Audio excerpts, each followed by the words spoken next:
성경 말씀은 로마서 14장 7절, 8절의 말씀입니다. 제가 봉독하겠습니다. 우리 중에 누구든지 자기를 위하여 사는 자가 없고 자기를 위하여 죽는 자도 없도다.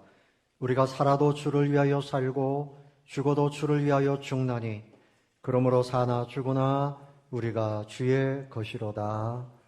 아멘. 할렐루야. 성가대에 찬양이 있겠습니다.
아멘. 감사합니다.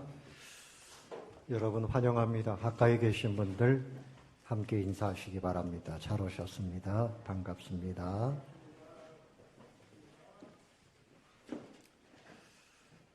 오늘 말씀의 제목은 사나 죽으나, 살아도 주를 위하여 살고 죽어도 주를 위하여 죽나니 그러므로 사나 죽으나 우리가 주의 것이로다. 이 설교 제목이 좀 부담이 될 겁니다.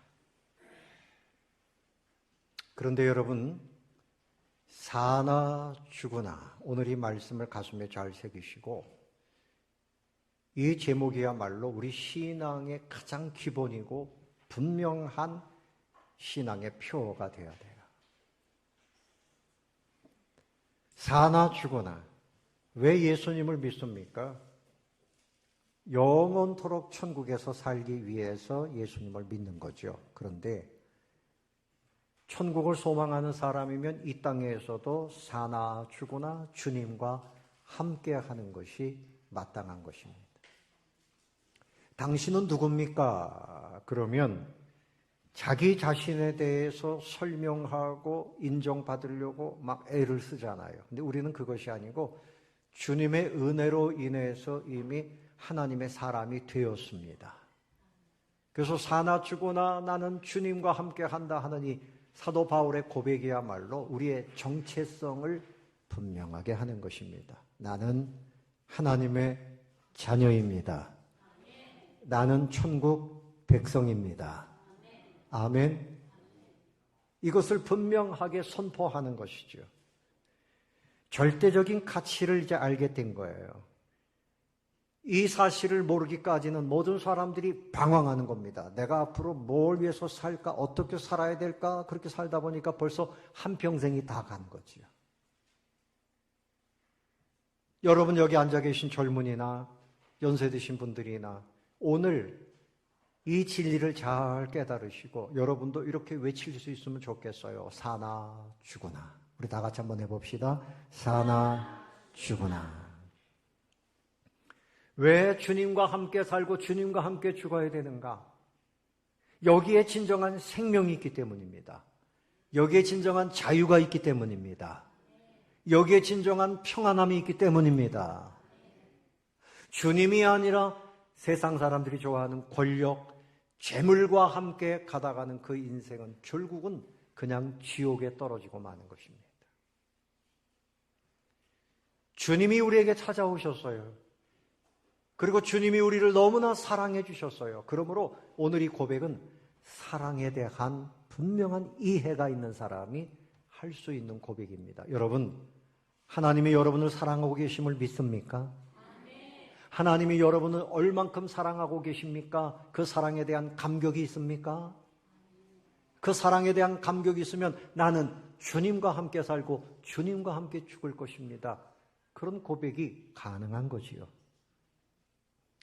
영원한 가치, 천국에 대한 그 가치를 깨닫고 내가 어디에 내 인생을 투자할 것인가? 내 인생을 어디에 투자할 것인가? 권사님 어디다 투자할 거예요? 내 인생을 어디다 투자할 겁니까, 집사님? 어디다 투자할 거예요? 내 시간, 내 모든 삶을 후회하지 않고 투자할 수 있는 것. 그래서 우리의 삶을 더욱 윤택하게 하실 그 하나님께 투자하겠다는 거죠. 그래서 오늘 사나 죽으나 이 고백은요, 주님의 손을 붙잡는 신앙의 고백입니다. 아니, 하나님이 나를 붙잡아 주시는 것에 대해서 감사하고 나도 주님 붙잡고 가겠다는 거죠. 에녹이라고 하는 사람은 300년을 하나님과 동행하고 그리고 천국으로 올라갔습니다. 성경에 보면 다니엘, 그는 사나 죽으나 하나님과 함께 했어요. 하나님 섬기는 것 때문에 사자굴 속에 던져졌지만 하나님이 기적을 베푸시고 그는 더 형통하게 되었어요. 그의 친구들은 풀무불 속에 던져졌어요. 그 후에 그들이 크게 쓰임 받았어요. 하나님과 함께. 사나 죽으나 나는 누구와 함께? 하나님과 함께. 요셉도 그런 사람이에요. 형들이 버렸어요. 애굽에 팔려갔어요. 종살이하고 감옥에 들어갔지만 그는 언제나 하나님과 함께해서 형통하게 되었어요. 스데반 집사님은 복음을 전하다가 순교를 당했지만 그 순교하는 장면이 어떻습니까? 얼굴이 이 천사들의 얼굴과 같이 빛이 났다 그랬어요. 스데반은 하나님 보좌 우편에 서셔서 이렇게 내려다보시는 예수님의 얼굴을 보고 있었어요. 그리고 그에게 돌을 들어서 치는 그 사람들을 위해서 하나님 저들을 용서해 주세요. 그리고 천국으로 갔습니다. 사나 죽으나 우리는 하나님의 은혜 속에 있는 것을 알아야 됩니다. 아멘. 제가 이 말씀을 묵상할 때 이런 생각이 들어요. 여러분 비행기 타보셨지요? 비행기가 하늘로 뜨기 전에 이륙할 때 땅에서 애를 쓰고 달려가다가 탁 떠오르면 저 높은 곳에서 조용하게 그러나 굉장히 빨리 먼 곳을 향해서 갑니다. 이 땅에 묶여있는 인생이 아니라 하나님의 은혜의 세계를 누리는 사람이 되면 사도 바울처럼 사나 죽으나 우리는 주의 것이로다. 오늘 이 14장의 배경을 보면 믿음이 좋다고 생각하는 사람들이 믿음이 연약한 사람들, 너희들 왜 이런 우상 숭배한 음식을 먹느냐, 왜 날은 지키지 않느냐, 이런 거 가지고 싸우는데 그게 중요한 게 아니다. 심판은 하나님이 하시는 거고 우리는 사나 죽으나 주님의 것으로 살아야 된다. 그렇게 고백을 하고 있습니다. 여러분, 주님이 우리에게 베풀어 주시는 그 은혜의 세계에는 기쁨이 있어요. 진정한 하나님의 기적이 있습니다. 하나님이 주시는 평강이 있습니다. 이왕 믿으면서 그 은혜의 세계를 누리시는 분들이 되시기를 축원합니다. 요즘에 젊은 사람들이 야가가지고 결혼하면 부모님 모시고 살래요. 그래요. 왜 그런가 하면 애기도 봐주시고 또 독립할 힘이 없으면 부모님 집에서 공짜로 살 수 있잖아요. 그 어떤 사람들이 대단하다. 부모님 모시고 사니 효자네. 그 속사정을 알고 보면 부모님이 모시고 사는 거예요. 부모님이 자녀를 모시고 사는 거예요. 제가 왜 이 말씀을 드리는가 하면 우리가 하나님을 위해서 산다 그러지만 사실은 하나님이 우리를 돌보시고 사랑해 주시는 겁니다. 아멘. 저는 어머니 아버지가 일찍 돌아가셨어요. 우리 어머니는 제가 중학교 3학년 11월 달에 돌아가셨어요. 우리 아버님도 저와 같이 생활을 많이 못했어요. 제가 막 결혼하고 얼마 안 있어서 돌아가셨어요. 그런데 우리 처가의 장인어른, 장모님은 장수하셨어요. 우리 장모님 101살까지 사셨어요. 마지막 치매가 오시고 5년 동안 저희 집에 오셔서 사셨어요. 어떤 분들은 아유 어떻게 장모님을 이렇게 모시고 사냐고. 근데 사실은 저는 불편한 게 별로 없었어요. 우리 집사람이 수고했고 우리 장모님 어떤 때 이렇게 바람을 좀 쐬어드리려고 차를 타고 나가시면 저에게 봉투를 주십니다. 사람은 돈이 있어야 돼. 그러면서 10만 원씩이나 이렇게 주셨어요. 그러면서 하시는 말씀이 애미한테는 얘기하지 마라. 나중에 보니까 본인이 또 얘기하셨어요. 이 기쁨이죠. 부모님을 모시고 산다는 기쁨. 부모님의 사랑 가운데 산다는 그 기쁨. 우리가 하나님을 위해서 뭔가를 한다고 말하지만 사실은 참 두려운 말이죠. 하나님이 우리를 늘 붙들어 주시고 더욱 가까이에 그렇게 품어주시기 위해서 인간의 말로 표현하는 거죠. 우리가 주를 위해서 살고 주를 위해서 죽는다. 그러나 사실은 하나님의 넘치는 은혜가 우리 가운데 있는 겁니다. 어린 아기들이 가장 평안한 곳은 어딜까요? 호텔, 뷔페 이런 데 간들 애기들이 뭘 먹고 뭘 알겠어요. 이 애기들은 그냥 어머님 품에만 있으면 좋은 겁니다. 천재지변이 일어나도 끄떡없어요. 어머니 품에만 있으면. 오늘 이 말씀은 사도 바울이 마치 어머님 품에 있는 것처럼 하나님의 품에 안겨서 내가 이제는 살아도 주를 위하여 살고 죽어도 주를 위하여 죽겠다. 이런 마음을 가지고 표현하는 것입니다. 여러분들도 그런 믿음으로 주님의 은혜로 승리하며 살게 되시기를 축원합니다. 중국에 한 목회자가 있는데 이 사람 옛날 사람이죠. 미국에 가서 공부하고 미국의 공무원이 됐어요. 높은 자리에서 일했어요. 그런데 그것을 내려놓고 목사님이 됐습니다. 그래서 어떤 사람이 물어봤어요. 그렇게 좋은 직장을 버리고 왜 목사님이 됐습니까? 사연이 있습니다. 옛날에 중국에서 의화단 사건이 있을 때 내륙지방에 살고 있었는데 마을에 우상 섬기는 이 산당이 있어요. 공산당들이 기독교인들을 끌고 가가지고 너희들 우상 앞에 절해라. 그러면 살려준다. 절하지 않으면 다 죽인다. 그래서 줄을 세워가지고 그 우상 앞으로 다 끌고 가는데 163명이었는데 한 사람도 빠짐없이 나 우상 섬길 수 없습니다. 그래가지고 목배임을 당했다는 겁니다. 그 중에 이 목사님의 아버지도 거기에 섞여 있었습니다. 근데 그것을 보고 나는 목사가 돼야 되겠다 이런 생각을 했는데 뭘 봤을까요? 처참한 모습을 본 것이 아니라 그 정말 처참한 상황 속에서도 얼굴이 빛이 나고 주님을 찬양하고 천국을 소망하는 그들의 모습을 보고 감격한 거죠. 사랑하는 성도 여러분, 오늘 사도 바울이 사나 죽으나 사도 바울뿐만이 아니라 수많은 성도들이 이렇게 고백하면서 교회를 지키고 주님을 섬기고 있는 겁니다. 여러분도 이 신앙을 갖게 되시기를 축원합니다.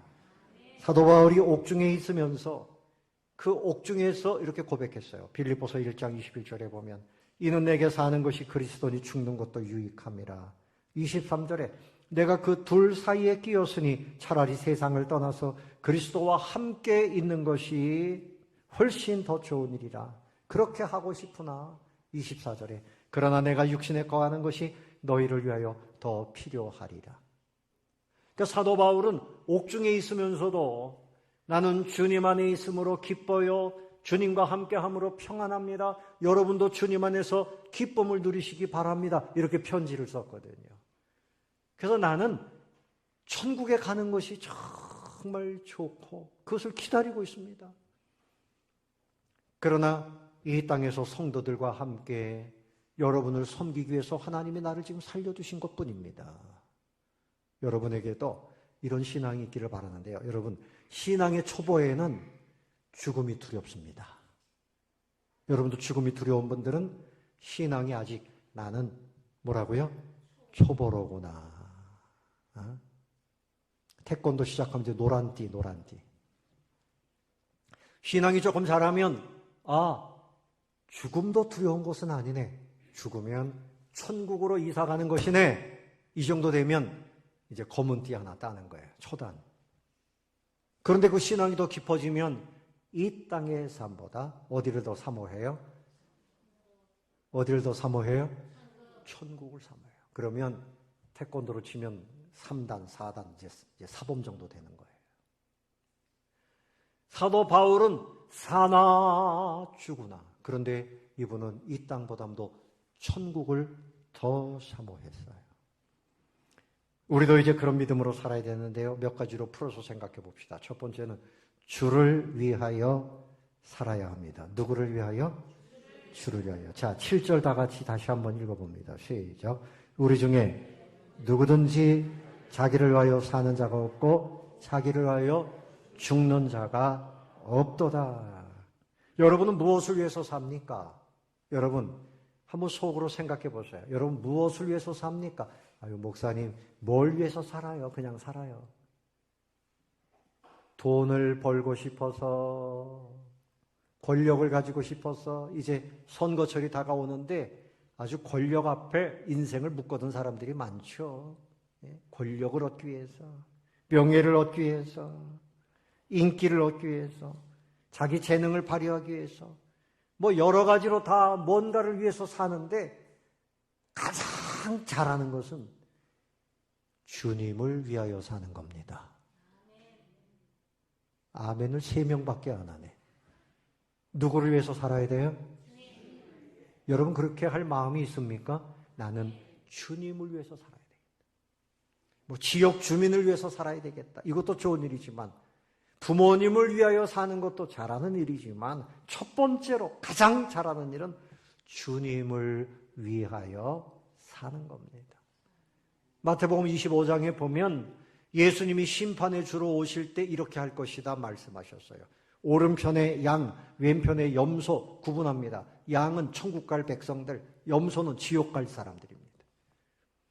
그리고 그 오른편에 있는 양들에게 네가 내가 목마를 때 마실 물을 주었고 내가 감옥에 있을 때 나를 돌보았고 가난할 때 나를 돌보았다. 이렇게 말씀하십니다. 주님을 위하여 살았다. 그러므로 너희에게 상급이 있을 것이라. 여러분 남은 생애에 무엇을 위하여 살 것인가? 사업을 해도 장사를 해도 공부를 해도 그거 자체가 아니라 주님을 위하여 그 일을 하시기를 바랍니다. 주님의 뜻 가운데서 따라보자. 주님을 위하여 살자. 옆에 계신 분에게 그렇게 축복하세요. 주님을 위하여 사십시다. 시작. 주님을 위하여 사십시다. 주님을 위하여 살아야 돼요. 내 자신을 위해서 사는 사람, 그거 가지고는 안 돼. 그래서 여러분, 사람들이 만나서 컵을 들고 뭘 위하여? 위하여! 그러잖아요. 근데 우리는 누구를 위하여? 주님을 위하여. 아멘. 뭐 우정을 위하여 이것도 좋지만 주님을 위하여. 건강을 위하여 이것도 좋지만 누구를 위하여? 주님을 위하여. 주님을 위하여. 오늘 점심 식사할 때 한번 외쳐보세요. 주님을 위하여 삽시다. 찰스 프레드릭 와이글이라고 하는 분이 있어요. 12살 때 부흥회 때 은혜를 입었어요. 잘 신앙생활 하다가 그만 가정에 문제가 생기고 생활에 문제가 생기니까 좌절감이 왔습니다. 그래서 산 높은 절벽으로 올라갔어요. 왜 올라갔을까요? 뛰어내리려고. 그때 주님이 순간에 그의 마음에 음성을 들려주셨어요. 내가 지금까지 너를 사랑했어. 내가 너를 이제까지 돌보아왔는데 네 앞날도 내가 지켜주지 않겠느냐. 주님이 그의 마음에 그렇게 말씀하셨어요. 그래서 산에서 내려왔습니다. 주님이 나를 사랑하고 지켜주시는구나. 나는 이제 주님만을 위해서 살아야 되겠다. 그리고 그가 찬송시를 썼는데 여러분도 잘 아실 거예요. 예수가 함께 계시니 시험이 오나 겁없네. 기쁨의 근원 되시는 예수를 위해 삽시다. 이 세상 사는 동안에 주 이름 전파하면서 무한한 복락 주시는 예수를 위해 삽시다. 주께서 심판하실 때 잘했다 칭찬하리니 이러한 상급 받도록 예수를 위해 삽시다. 이런 찬송시를 쓰고 주님을 위해서 살았어요. 찬송가 325장이죠. 여러분 무엇을 위해서 사는가? 우리 목사님들도요. 사진, 핸드폰 사진에 딱 보면 애기들 사진이 이렇게 많아요. 애기들 사진. 요즘에 이제 손주들을 보고 있는 거죠. 저도 잘 모르는 목사님인데 자꾸 뭘 보내와요. 보면 애기 사진이에요. 애기 사진 보라고 좀 보라고. 이스라엘에 이런 전설이 있어요. 하나님이 소를 만드시고 이렇게 말씀하셨답니다. 너 60년만 살아라. 60년 살면서 힘써서 밭을 갈고 살아라. 그때 소가 30년만 고생하게 해주세요. 30년만 살겠습니다. 반납했어요. 30년. 그 다음에 개한테 하나님이 너 30년만 살아라. 집을 좀 잘 지키면서 살아라. 그랬더니 개가 아이고 집 지키는 거 힘드니까 이 15년만 살겠습니다. 15년 반납하겠습니다. 원숭이한테 너 30년 살면서 재롱 떨고 살아라. 그랬더니 나 15년만 재롱 떨고 살고 싶어요. 15년은 반납입니다. 그 다음에 이제 사람한테 말씀하시기를 너 25년만 살아라. 그랬더니 사람이 좀 더 살게 해주세요. 안 돼. 하나님, 저 소가 반납한 30년 저한테 주세요. 그리고 개가 버린 15년 그것도 나한테 주세요. 그리고 원숭이가 버린 15년도 저한테 주세요. 그래라. 그래서 사람이 어떻게 사는가 하면 25살 될 때까지는 열심히 배우고 성장하고 그 다음에 30년 동안 속아버린 그 30년 세월을 열심히 노동을 하면서 살고 그 다음에 늙어가지고 15년 동안은 개처럼 집을 지켜야 네? 은퇴한 다음에 이제 집을 지키는 거예요. 그 다음에 마지막 15년은 원숭이처럼 재롱을 떠는데 누구 앞에서 재롱을 떨까요? 손주들 앞에서 재롱을 떠는 거예요. 이게 이스라엘의 전설인데 우리의 삶의 흐름이 그렇지 않습니까? 열심히 일하다가 은퇴하면 오갈 데 없어서 집 지키고 마지막 15년은 그냥 재롱 부리고 그래서 얻어먹고 사는 거예요. 무엇을 위해서 누구를 위해서 살 것인가? 결론은 주님을 위해서 살자. 누구를 위해서? 주님을 위해서 살자. 두 번째는 사나 죽으나 이 고백은 나는 주님의 것입니다. 이런 고백입니다. 따라해 봅시다. 나는 주님의 것입니다. 조앤 크로크라고 하는 여성은 그 구세군에 기부를 했는데 우리 돈으로 한 1,000억 원 정도를 기부를 했답니다. 남편이 부자인 거죠. 남편 레이 크로크라고 하는 사람인데 이 사람이 52살에 사업을 시작했는데 이 모든 것은 하나님의 것이다. 이런 고백을 하면서 사업을 했는데 우리가 잘 아는 맥도날드 사업을 시작했대요. 맥도날드. 들어봤죠? 그런데 전 세계의 111개국, 23,000여 개의 체인점, 1년에 330억 달러 매출, 지금은 뭐 더 하겠죠.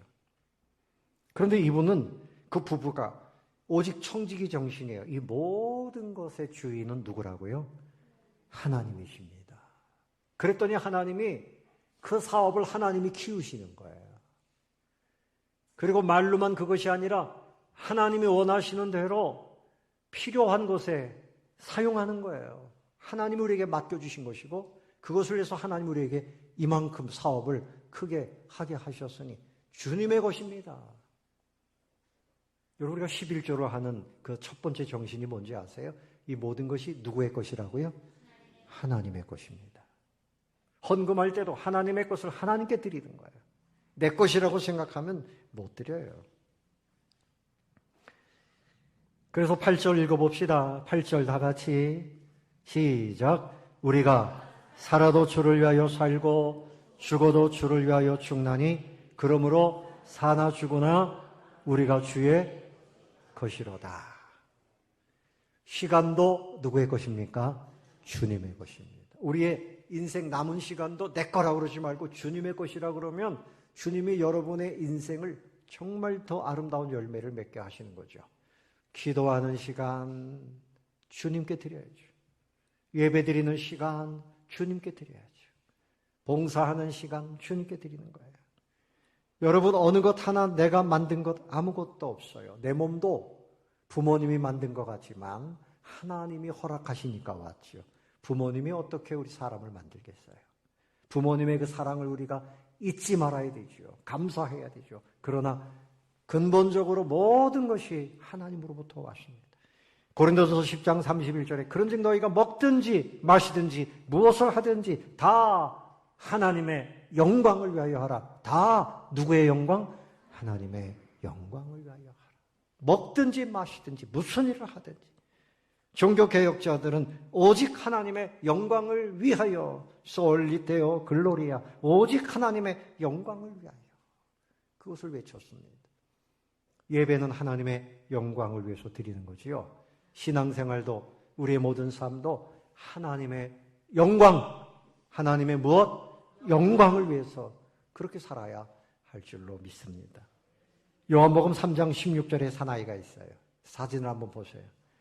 팀 티보우라고 하는 사람인데 이 미국의 미식 축구 선수예요.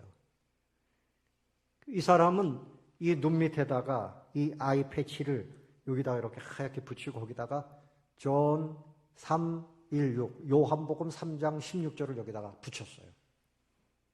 그래서 방송할 때마다 그것이 다 보이는 거예요. 사람들에게. 요한복음 3장 16절 다 같이 시작. 하나님이 세상을 이처럼 사랑하사 독생자를 주셨으니 이는 저를 믿는 자마다 멸망하지 않고 영생을 얻게 하려 하시니라. 바로 이것이죠. 그래서 이분은 대학 시절부터 스포츠 선교사라는 별명이 있어요. 아버지가 필리핀 선교를 했는데 이 아들이 믿음이 좋아요. 자, 그래서 이 경기를 할 때마다 그래서 붙이고 합니다. 아주 중요한 게임에서 2012년 1월 8일 결승전을 하는데 강팀 피츠버그 스틸러스라고 하는 팀을 만났는데 3쿼터에서 23대 23 그렇게 동점을 이루고 있었어요. 그런데 바로 이 사람이 활동해가지고 활약해서 4쿼터에서 역전해서 승리하게 됩니다. 이날 이 사람이 발로 빵 차고 던지고 10개 패스를 했는데 그 길이가 숫자가 똑같아요. 316 야드를 그 사람이 달렸어요. 그리고 그날 텔레비전 시청률이 31.6%예요. 희한하죠. 사람들이 이 사실을 알고 이제 이 동영상으로 보는데 무려 이 1억 2천 번이 검색이 됐다고 그래요. 그 사람들이 막 소름이 끼치는 거야. 여기 붙인 요한복음 전 316 이것하고 316 야드 그리고 31.6% 이게 어쩌면 이렇게 딱 맞아 떨어질까? 누가 그렇게 하셨을까요? 하나님께서. 그래서 그 사실을 보면서 사람들이 감동을 받고 하나님이 살아계시는구나. 여러분, 우리가 무슨 일을 하든지 스포츠를 해도 하나님의 영광을 위해서, 문화활동을 해도 하나님의 영광을 위해서, 사업을 해도 하나님의 영광을 위해서 하면 하나님이 간섭해 주시고 거기에 기적을 베풀어 주시고 승리하게 하시는 줄로 믿으시기를 바랍니다. 하나님과 함께 사시기를 축원합니다. 마지막으로 생각할 것은 주 앞에 서는 겁니다. 살아도 죽어도 이제 하나님 심판 앞에 우리는 서게 될 것이다. 자, 10절 말씀 같이 읽어보겠습니다. 여러분 성경 보세요. 10절 다 같이 시작. 네가 어찌하여 내 형제를 비판하느냐? 어찌하여 내 형제를 없인 여기느냐? 우리가 다 하나님의 심판대 앞에 서리라. 여러분, 하나님이 살아계신 거 믿으시기 바랍니다. 어떤 사람이 우리 교회는 아니고요. 교회에서 예배 드리니까 시끄럽다고 돌멩이를 들어서 창문을 깨뜨렸어요. 교회 창문을 깨뜨렸어요. 하나님께서 그 사람 팔을 딱 굳어버리게 했어요. 안 낫는 거예요. 하나님께서 다 보고 계시는 거죠. 미국에서 있었던 일입니다. 해밀턴 목사님 설교에 나오는 내용이에요. 드루드회라고 하는 드루디컬 소사이어티라고 하는 모임이 있는데 36명이 회원인데 이 사람들은 참 할 일이 정말 없는 사람들이죠. 이 사람들의 모임의 목적은 뭔가 하면 예수님을 조롱하고 하나님을 모독하기 위해서 모인 거예요.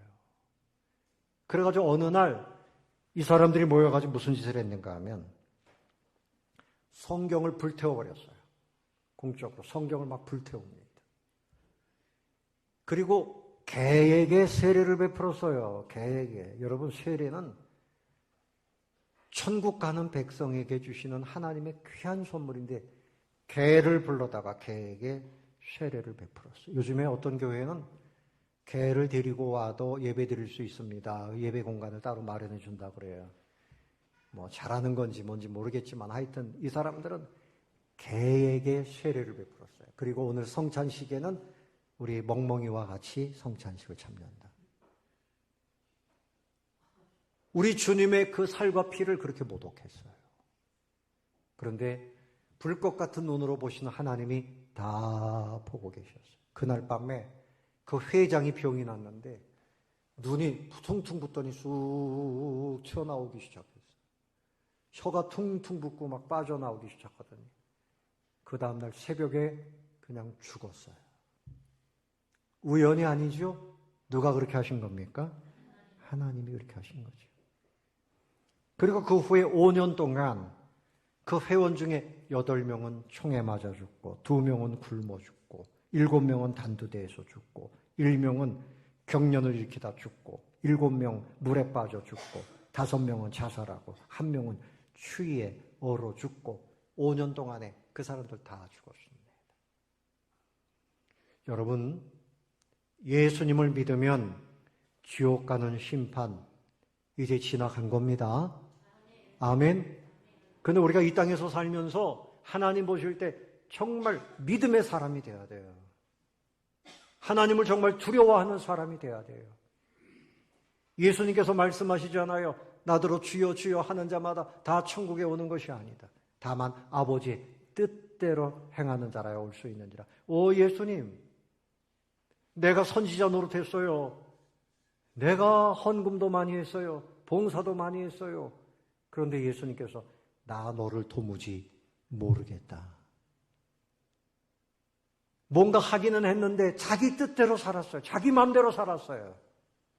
순종하지 않았어요. 하나님의 뜻대로 살지 않았어요. 주님은 그거 보시는 거예요. 믿음이란 뭐냐?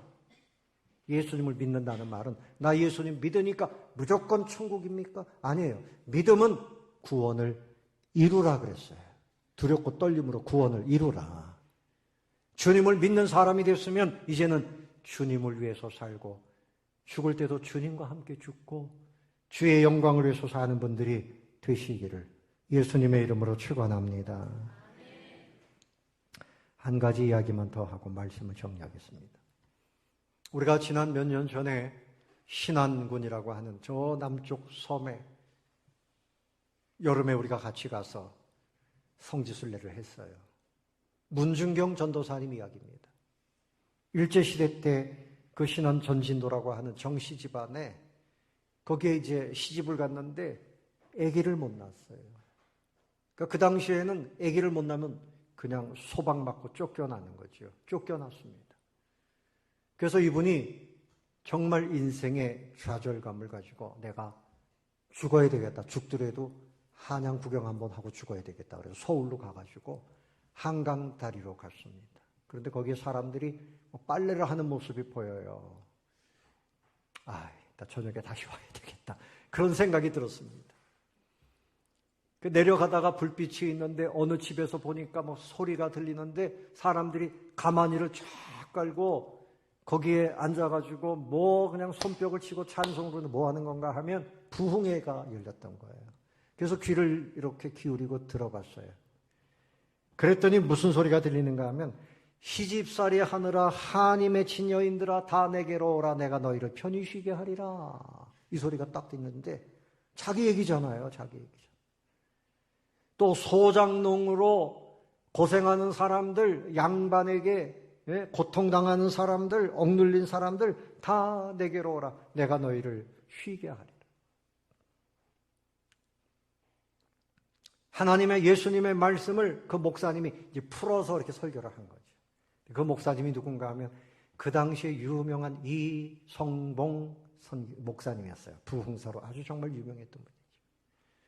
그래서 이분이 3시간 동안 거기서 말씀을 듣고 막 눈물을 흘리면서 예수님을 영접합니다. 그래서 그 목사님이 이 여인의 그 가련한 사연을 듣고 1년 6개월 동안 데리고 다니면서 훈련을 시켰어요.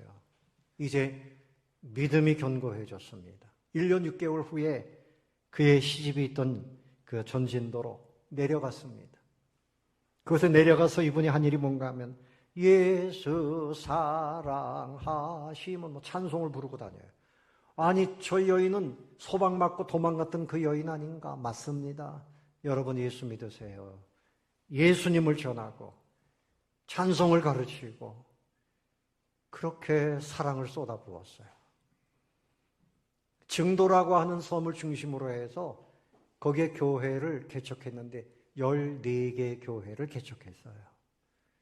그리고 그 가운데서 목사님들이 68명이 배출이 됐어요. 대학생 선교회를 만들었던 김중권 박사님이 바로 그 제자예요. 또 동대문에 가면 중앙성결교회를 섬기셨던 고 이만신 목사님도 거기 제자예요. 많은 목사님들이 나왔어요. 그래서 그들에게 다 사랑해서 그냥 고무신이 다 닳도록 다 찾아다니고 돌보고 정말 주님과 함께 그렇게 살았어요. 그런데 6.25가 또 터진 거예요. 그때 마침 그분은 목포에 가 있었어요. 그런데 소문이 들려오기를 공산군이 그 증도에 들어가서 성도들이 지금 순교를 당하고 있다.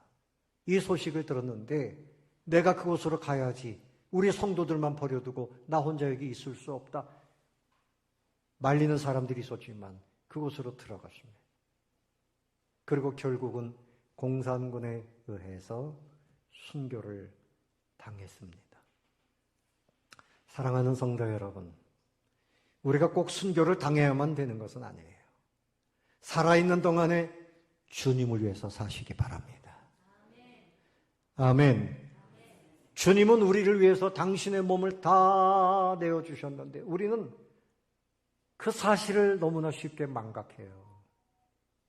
주님이 우리를 위해서 진정한 미래를 다 열어놓으셨건만 미래를 바라보지 못하고 이 땅의 마음을 빼앗기고 방황하면서 그렇게 살 수는 없는 것입니다. 사도 바울의 말씀처럼 사나 죽거나 주님을 믿는 그 믿음 안에서 여러분 두려움이 없는 삶을 사시기 바랍니다. 자유를 누리는 분들이 되시기를 바랍니다. 평안함을 누리시고 천국을 소망하고 이제는 예배 생활에 힘쓰시고 수요 예배가 있어도 집에 그냥 계신 분들, 금요 기도회가 있어도 집에 그냥 계신 분들, 오늘 이 말씀을 기억하세요. 이제 우리는 주님 앞에 예배의 제물이 되어야 돼요. 우리 예수님이 제물이 되신 것처럼 우리도 이제는 하나님 영광을 위해서 정말 주님 앞에 믿음으로 헌신하는 귀한 삶을 살게 되시기를 예수님의 이름으로 축원합니다. 아까